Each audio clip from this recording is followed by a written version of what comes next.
Hello అండి, అందరికీ praise the lord. ఎలా ఉన్నారు? హ్యాపీ అండ్ హెల్తీగా ఉన్నారా? ఎటువంటి సందర్భంలోనైనా దేవుడు మన ముందు, లేకపోతే అపవాది కూడా మన ముందు కొన్ని శోధనలు తీసుకొస్తుంటుంది.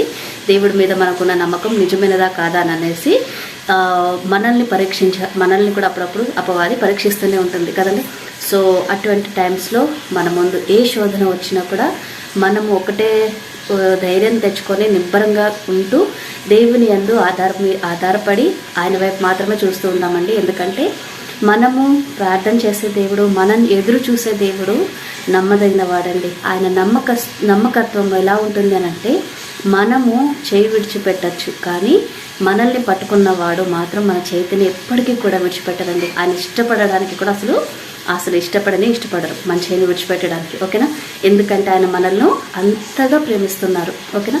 సో అటువంటి ప్రేమ కలిగిన దేవుని వైపు చూస్తేనండి, మన మధ్యలో ఎవరైనా ఒకరిద్దరు మన మీద ప్రేమ చూపించట్లేదే, మనతో మంచిగా మాట్లాడట్లేదే, మన మీద ఎవరు జాలి చూపించట్లేదే, మనకెవరు సహాయం చేయట్లేదనని కంప్లైంట్స్ మనము పెట్టుకోమండి. ఓకేనా? దేవుడి వైపు చూస్తే కనుక, ఆయన ప్రేమను మనం రుచి చూస్తే కనుక, మనల్ని ద్వేషించే వారి మీద కూడా మనము సహనాన్ని చూపిస్తాము. మనల్ని ప్రేమించని వాళ్ళ మీద కూడా మనము అటువంటి ప్రేమనే మనము చూపిస్తూ ఉంటాము. ఓకేనా? సో ఇవాళ మనము మార్కు సువార్త 5వ అధ్యాయము 6వ వచనం నుంచి చదువుకోబోతున్నాము. వాడు దూరము నుండి యేసును చూచి పరిగెత్తుకుని వచ్చి ఆయనకు నమస్కారము చేసి, యేసు, సర్వోన్నతుడైన దేవుని కుమారుడా, నాతో నీకేమి? నన్ను బాధపరచుకోమని దేవుని పేరట నీకు ఆనబెట్టుచున్నానని బిగ్గరగా కేకలు వేశాను. ఎందుకనగా ఆయన అపవిత్రాత్మ ఈ మనిషిని విడిచిపోమని వానితో చెప్పెను. మరియు ఆయన, నీ పేరేమని వారిని అడుగగా, వాడు, నా పేరు సేన, ఏలయనగా మేము అనేకులమని చెప్పి తమ్మును ఆ దేశములో నుండి తోలివేయవద్దని ఆయనను మిగులు బ్రతిమాలుకొనెను. దేవుడి వాక్యం ఎంత దీవించిన గాక. ఆమేన్. సో ఈరోజు చదువుకున్న ఈ చిన్న వాక్యంలోనండి 5 వచనాల్లోనే మనము తెలుసుకోవాల్సిన విషయము, బాగా మనము హృదయంలో ముద్ర వేసుకోవాల్సిన విషయం అండి. దేవుడి ముందు అన్నీ కూడా సమస్తము తల వంచాల్సిందే. ప్రతీది కూడా ఆయన ముందు పటాపంచలవ్వాల్సిందే. అపవిత్రాత్మ శక్తులైనా, దయ్యాలైనా, ఏదైనా కూడానండి. ఓకేనా? సో దేవుడి కంటే ఎక్కువ ఏది కూడా లేదండి సృష్టి అంతట్లో కూడా. సో ఎటువంటి దురాత్మ, అంత పెద్ద దురాత్మలు కూడా దేవునికి చూడగానే భయపడిపోతున్నాయనంటే, మన ముందు ఉన్న ఎటువంటి శోధనలు కూడా, ఎటువంటి అపవాది క్రియలైనా కూడా ఆయనకు గడగడ వణుకుతూనే ఉంటాయని కదా అర్థము.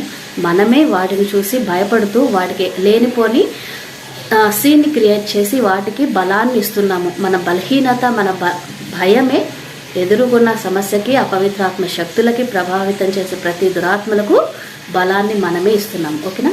సో ఈ రోజు నుంచి ప్రతి విషయంలో కూడా దేవుని మీద ఆధారపడడం అలవాటు చేసుకున్నాము. ధైర్యంగా, నిబ్బరంగా, విశ్వాసంలో నిలబడదాం. ఓకేనా? ఒక ప్రేయర్ చేసుకుందాం. మీకు భవించండి. మహాపరిశుద్ధుడైన దేవా, యేసయ్యానికి వేలాది వేల స్తుతులు, స్తోత్రములు ప్రభా. ఈ రోజు వరకు మమ్మల్ని సజీవ లెక్కలో మంచి ఆరోగ్యంతో నిలబెట్టినందుకు నీకు వందనాలు యేసయ్యా. ప్రభా, చదవబడిన నీ వాక్యాలు నీవే దీవించి ఆశీర్వదించి ప్రతి ఒక్క హృదయంలో కూడా నాటి ఫలింప చేయమని ప్రభా ప్రార్థిస్తున్నాం తండ్రి. ఎవరి కుటుంబంలో అయితే చీకటి శక్తులు రాజ్యం వెళ్తున్నాయో ప్రభా, నేను అటువంటి సందర్భాల్లో నా ప్రభా ఎటువంటి నాయన భయాందోళనతో ఉన్నారో ప్రభా, నాయన సమస్తమైన దేవుడు నీవు కాబట్టి నాయనా తండ్రి, ప్రతి బాధ నుంచి విడుదలను దయచేసి నీవే వారికి బలాన్ని ఇస్తూ, సమాధానపరుస్తూ, సంతోషాన్ని దయచేయమని ప్రభా ప్రార్థిస్తున్నాము. ఇంట్లోనైనా తండ్రి శాంతి సమాధానాలు సమృద్ధిగా దయచేయమని ప్రార్థిస్తున్నాం తండ్రి. అనారోగ్యంగా ఉన్న వారి మీద నీకు హస్తం ఉంచి ప్రభా నీవే బలపరిచి దీవించి ఆశీర్వదించండి ప్రభా. నీవే నీ శక్తి ద్వారా వారికి నైనా తండ్రి స్వస్థత దయచేయమని, నీ ఆత్మ ద్వారా వారిని అభిషేకించి ప్రభా నీ రాజ్యానికి నైనా ఒక మంచి వారసులుగా నైనా ప్రభా బలమైన సాక్షిగా నిలబెట్టి వాడుకోమని ప్రార్థిస్తున్నాం తండ్రి. నైనా అప్పుల బాధలతో ఉన్న వారినైనా జ్ఞాపకం చేసుకుంటున్నాం తండ్రి. వారికి నీ యొక్క మంచి ఆలోచనలు నైనా నీవే దయచేసి ప్రభా నా తండ్రి ముందుకు ఎలా నడవాలో ప్రభా, నీ మీద ఆధారం ఎలా పడాలో నా ప్రభా నేర్పిస్తూ ప్రభా, అదేవిధంగా ప్రతి సమస్య నుంచి వారికి విడుదలను దయచేసి మా ప్రభా జ్ఞానాలతో నింపి నడిపించమని ప్రభా ప్రార్థిస్తూ, అప్పుల బాధ నుంచి నన్ను విడుదలను దయచేయమని ప్రార్థిస్తూ, నేను ఇంతవరకు మాకు చేసిన ప్రతి మేలుని బట్టి నీకే వందనాలు స్తోత్రములు చెల్లిస్తూ యేసు నామంలో ప్రార్థించి వేడుకొంచున్నాము తండ్రి. ఆమెన్. ప్రైజ్ ది లార్డ్ అండి. అందరికీ have a great day. God bless you all. Bye bye.